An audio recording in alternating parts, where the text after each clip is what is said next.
तीर्थ महात्म प्रकरण में प्रयाग, गया, एकाम्र तथा पुष्कर आदि विविध तीर्थों की महिमा का वर्णन, सप्त सारस्वत तीर्थ के वर्णन में शिव भक्त मंकणक मुनि का आख्यान।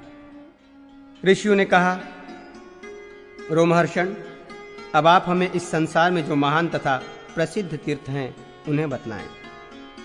रोमहर्षण बोले, हे श्रेष्ठ मुनियों, आप लोग सुने। मैं पुराणों में ब्रह्मवादी मुनियों द्वारा बताए गए विविध तीर्थों को बताऊंगा, जिनमें एक बार भी किया गया स्नान, जप, होम, श्राद्ध तथा दान आदि कर्म 7 कुलों को पवित्र कर देता है। परम श्रेष्ठी ब्रह्म का 5 योजन में फैला हुआ प्रयाग नामक प्रसिद्ध तीर्थ है। उसका महात्म्य बतलाया जा चुका है।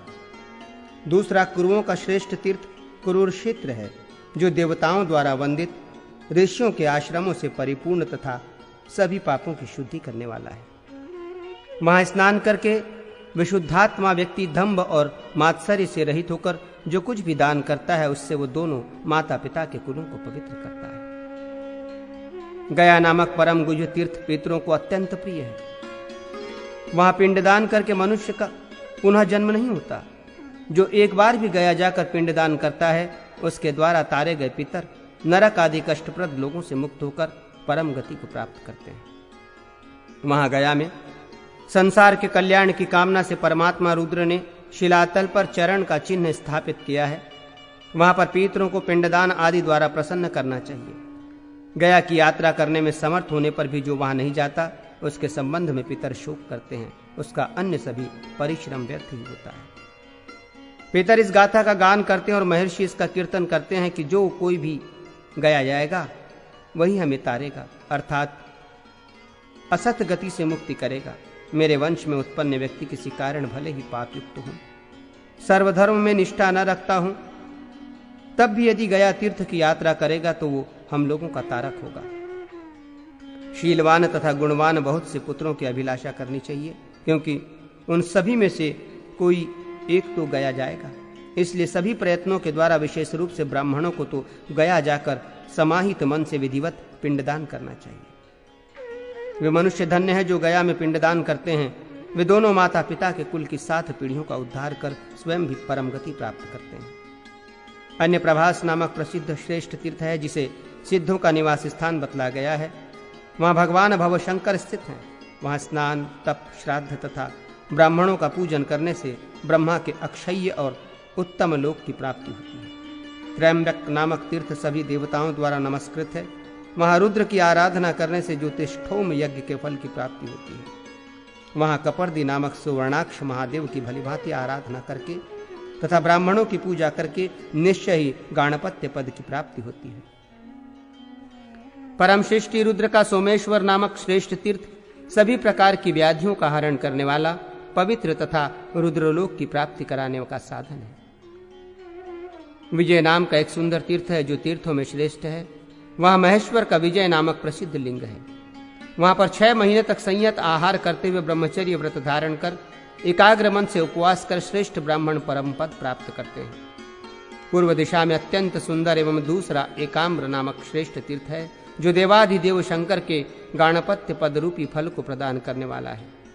वहां शिव भक्तों को थोड़ी सी भी स्थिर तथा सुंदर भूमि दान करने से दाता चक्रवर्ती सम्राट होता है और मोक्ष की इच्छा रखने वाला मोक्ष प्राप्त करता है। वहां महानदी का जल पवित्र और सभी पापों को नष्ट करने वाला है। ग्रहण के समय उसका स्पर्श, स्नान आदि करने से सभी पातकों से मुक्ति हो जाती है। विप्रो, दूसरी विरजा नामक एक नदी है, जो तीनों लोकों में विख्यात है। उसमें स्नान करके मनुष्य ब्रह्मलोक में पूजित होता है। नारायण का पुरुषोत्तम नामक एक दूसरा तीर्थ है। वहां परम पुरुष श्रीमान नारायण निवास करते हैं। वहां स्नान करके श्रेष्ठ विष्णु की अर्चना और ब्राह्मणों की पूजा करने से द्विजोत्तम विष्णु लोक प्राप्त करता है। सभी पापों को हरने वाला तीर्थों में श्रेष्ठ गोकर्ण नाम का एक प्रसिद्ध तीर्थ है।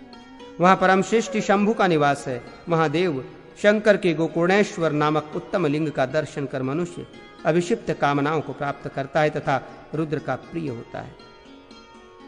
उत्तर गोकर्ण में त्रिशूलधारी शंकर महादेव का लिंग है। उसकी अर्चना से शिव सायुज्य की प्राप्ति होती है। देवाधिदेव महादेव वहां स्थाणु इस नाम से विख्यात हैं, उनका दर्शन कर मनुष्य तत्क्षण ही सभी पापों से मुक्त हो जाता है।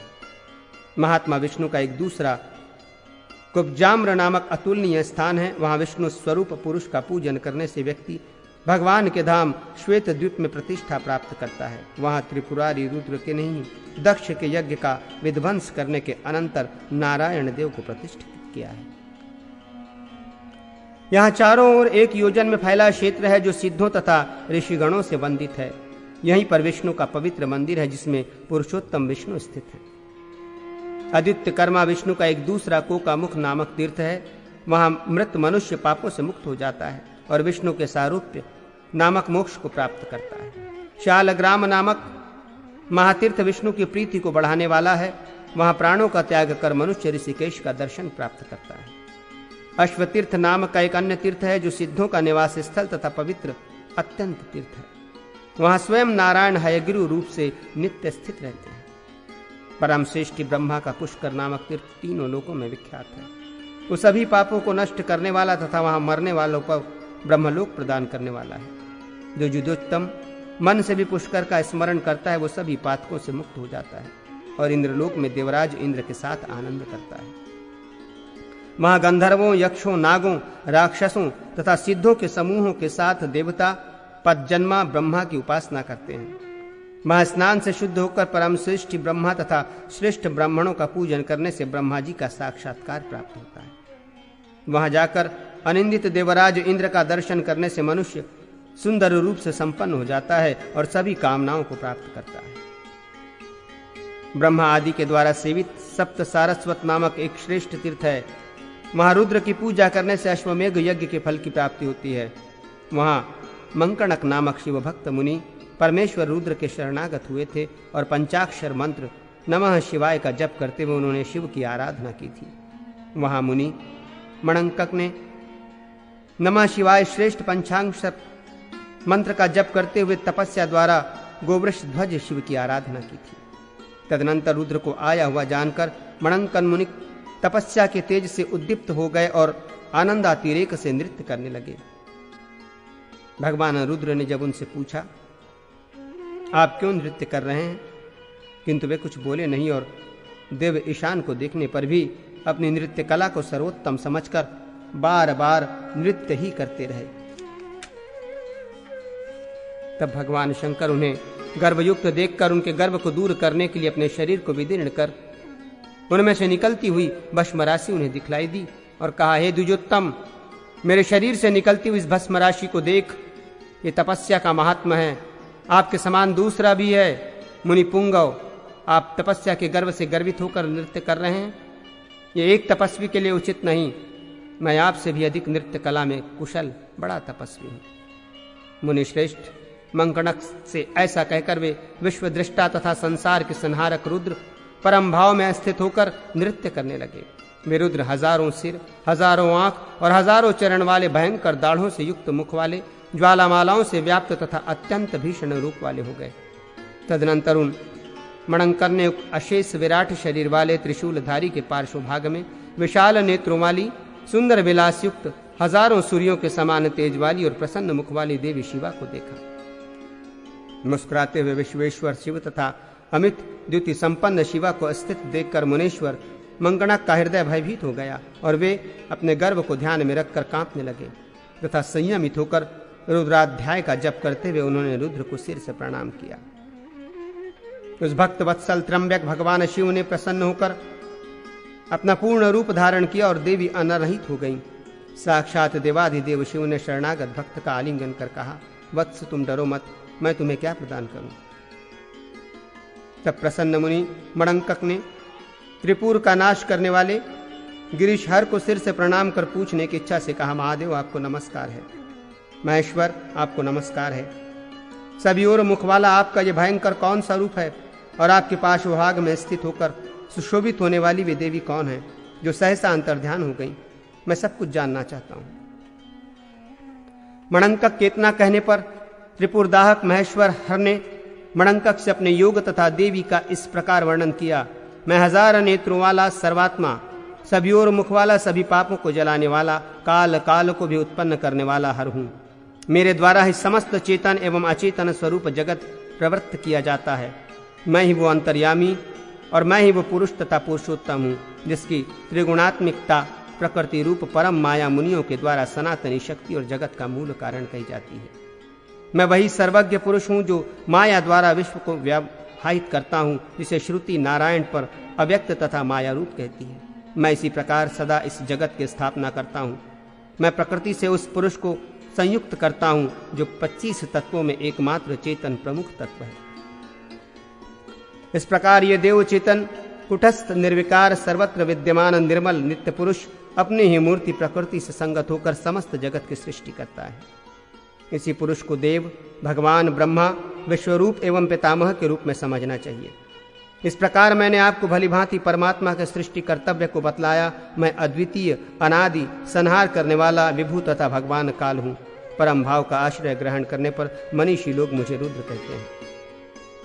मेरी ही अपरा शक्ति विद्या देवी के नाम से प्रसिद्ध है। मेरे विद्या रूप देह का और मेरा आपने दर्शन किया। इस प्रकार ये सभी तत्व प्रधान पुरुष और ईश्वर रूपी हैं। श्रुति ने इन्हें ही विष्णु, ब्रह्मा और काल रूप भगवान रुद्र कहा है। ये तीनों ही अनादि तथा अनंत ब्रह्म में स्थित हैं। अतः श्रुति का कथन है कि ये तीनों देव तदात्मक परम पुरुष ईश्वर रूप, वही अव्यक्त रूप, वही अक्षर रूप, आत्मानंद स्वरूप परम तत्व, चिन्ह मात्र और परम पद रूप हैं। आकाश रूप एवं निष्कल परम ब्रह्म है। वास्तव में परम तत्व ईश्वर के अतिरिक्त और कुछ भी नहीं है। ऐसा जानकर आपको भक्ति योग का अवलंबन लेकर मेरी पूजा तथा वंदना करनी चाहिए। तदनंतर आपको उस शाश्वत पुरुष के दर्शन होंगे। इतना कहकर भगवान हर अदृश्य हो गए। मुनिमणंकत वहीं सप्त सार्वत तीर्थ पर भक्ति योग के द्वारा रुद्र की आराधना करने लगे। यह अतुलनीय पवित्र तीर्थ ब्रह्मर्षियों द्वारा सेवित है। इसका सेवन कर विद्वान ब्राह्मण सभी पातकों से मुक्त हो जाता है।